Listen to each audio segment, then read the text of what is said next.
আজি আমি এখন সজাগতা সভা পাতিছোঁ আমাৰ এই দফলাগড় চাহ বাগিচাত। এইটো অসম চৰকাৰে বৰ্তমান প্ৰত্যেকখন থানাত অসমৰ প্ৰত্যেকখন থানাতে এখন নাগৰিক কমিটি পাতি দিছে পুলিচ আৰু ৰাইজৰ মাজৰ ব্যক্তি লৈ পেলাই। আৰু হেলেম থানাতো আমাৰ এখন নাগৰিক সমিতি হৈছে, সেই নাগৰিক সমিতিৰ মই সভাপতি আৰু আমাৰ হেলেম থানা অ'চি চাহ তাৰ ছেক্ৰেটাৰী হয়, সচিব হয়। আমি এনেকৈ বাগানবিলাকত আমাৰ হেলেম থানা অন্তৰ্গত যিসকল বাগান আছে সেই বাগানবিলাকত আমি এনেকৈ জনসচেতনতা কাৰ্যসূচী লৈছোঁ। আমি যোৱা 5 তাৰিখে ব্ৰহ্মাজান বাগানত এনেকৈ এখন সভা কৰিলোঁ, তাতো যথেষ্ট মানুহ আহিছিলে। আমি তাত সজাগতাৰ চেষ্টা কৰিছোঁ। আজি আমি দফলাগড় বাগানত আহিলোঁ দ্বিতীয় ষ্টেপ হিচাপে, আৰু ইয়াত আমি এখন সভা আমাৰ চলি আছে। আমাৰ মূল লক্ষ্যটোৱে হৈছে যে 1 নম্বৰ উদ্দেশ্যটো যে পুলিচ আৰু ৰাইজৰ মাজত সদ্ভাৱ প্ৰতিষ্ঠা কৰিব লাগে। মানুহে পুলিচক অলপ বেয়া চকুৰে চায়, পুলিচলৈ ভয় কৰে, সেইখিনি পৰিহাৰ কৰি পুলিচ আৰু ৰাইজৰ মাজত কেনেকৈ সদ্ভাৱ প্ৰতিষ্ঠা কৰিব লাগে সেইটো এটা আমাৰ উদ্দেশ্য। দ্বিতীয়তে হৈছে আমাৰ ৰাইজৰ মাজত আজি আমাৰ যদিও আমাৰ স্বাধীনতা 75 বছৰ হ'ল, এতিয়াও আমাৰ বহু কুসংস্কাৰ চলি আছে।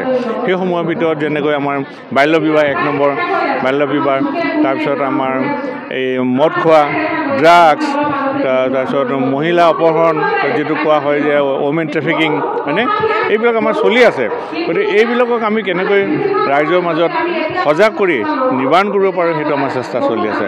আৰু সেই কাৰ্যসূচীয়ে লৈ আজি আমি দফলা বাগানৰ বনুৱাসকলৰ মাজত আমি উপস্থিত হ'লোঁ। তেখেতসকলক আমি বুজাবৰ চেষ্টা কৰিছোঁ যাতে এই বাল্য বিবাহটো বন্ধ কৰিব লাগে, সুৰাপানটো বন্ধ কৰিব লাগে, ড্ৰাগছ বন্ধ কৰিব লাগে। লগতে আমাৰ আৰু শেহতীয়াকৈ আমাৰ যি ৰাষ্ট্ৰীয় ঘাইপথত বিভিন্ন দুৰ্ঘটনা হৈছে, সেই দুৰ্ঘটনাসমূহৰ বিষয়ে কেনেকৈ নিৰাময় পাব পাৰে, কিদৰে যাতায়াত কৰিব লাগে, সেই সম্পৰ্কেও আমি সচেতনতা আনিবৰ চেষ্টা কৰিছোঁ। হয়, আজি আমি বৰ ধন্যবাদ জনাইছোঁ আমাৰ চেয়াৰমেন ছাৰক, থানা লেভেল নাগৰিক কমিটিৰ তেখেতে আহি পেলাই এইটো আমাৰ মাজত আহি পেলাই আমাৰ মিটিংখন আজি অনুষ্ঠিত হৈছে। তো ইয়াত আমাৰ যোনবোৰ ছ'চাইটিৰ ভিতৰত যোনবোৰ নৰ্মেল প্ৰব্লেমবোৰ চলি তেখেতে চব খুলি ধৰি পেলাই আমি মানে মানুহখিনি জনাব বিচাৰিছোঁ। আৰু তাৰ ভিতৰত আমাৰ বাগানৰ পৰা আমাৰ যোনবোৰ আমাৰ মহিলা শ্ৰমিক আছে আমি চবকে মাতিছোঁ, এতিয়া আহি পেলাই এই বস্তুখিনি আমি তেখেতসকলক বুজাইছোঁ।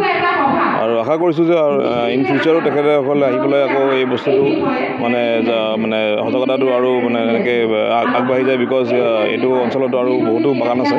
আজি আমি এখন সজাগতা সভা পাতিছোঁ আমাৰ এই দফলাগড় চাহ বাগিচাত।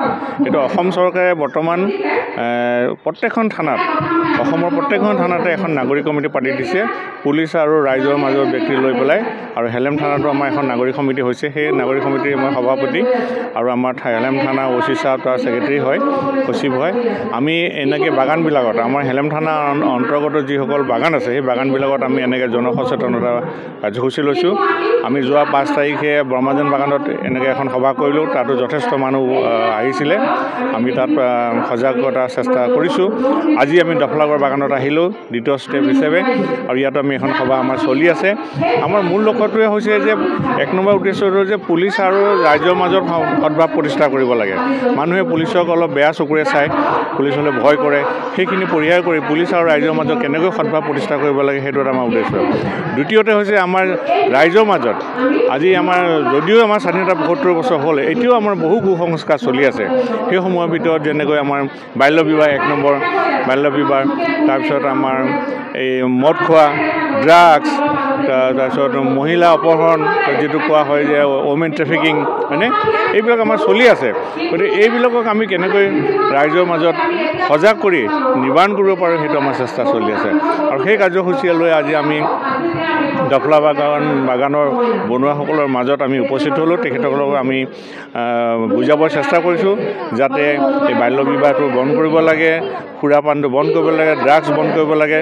লগতে আমাৰ আৰু শেহতীয়াকৈ আমাৰ যি ৰাষ্ট্ৰীয় ঘাইপথত বিভিন্ন দুৰ্ঘটনা হৈছে, সেই দুৰ্ঘটনাসমূহৰ বিষয়ে কেনেকৈ নিৰাময় পাব পাৰে, কিদৰে যাতায়াত কৰিব লাগে, সেই সম্পৰ্কেও আমি সচেতনতা আনিবৰ চেষ্টা কৰিছোঁ। হয়, আজি আমি বৰ ধন্যবাদ জনাইছোঁ আমাৰ চেয়াৰমেন ছাৰক, থানা লেভেল নাগৰিক কমিটিৰ তেখেতে আহি পেলাই এইটো আমাৰ মাজত আহি পেলাই আমাৰ মিটিংখন আজি অনুষ্ঠিত হৈছে। তো ইয়াত আমাৰ যোনবোৰ ছ'চাইটিৰ ভিতৰত যোনবোৰ নৰ্মেল প্ৰব্লেমবোৰ চলি তেখেতে চব খুলি ধৰি পেলাই আমি মানে মানুহখিনি জনাব বিচাৰিছোঁ।